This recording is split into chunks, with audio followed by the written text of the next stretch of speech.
casualitat coincidim amb Till Stegmann, professor de Frankfurt, conegut catalanòfil alemany.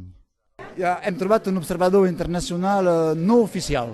Exacte. Home, he anat ja, és el tercer col·legi electoral que he vist, també he passat pel davant on l'Artur Mas farà la seva votació, i és un ambient fantàstic, eufòric, és a dir, estan oxitocina, hormonar per tota la població que participa.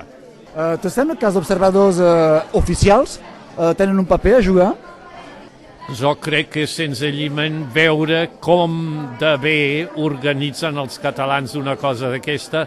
Ja he dit que els alemanys no seríem capaços de fer-ho tan bé com els catalans, perquè no tenim experiència els catalans, com és ja la 5a o 6a vegada que organitzen aquestes coses tan meticulosament. Doncs els alemanys mateixos hem de dir chapeau als catalans. No poden controlar cada moment de votació, però és una cosa molt important que estiguin presents i que això s'internacionalitzi.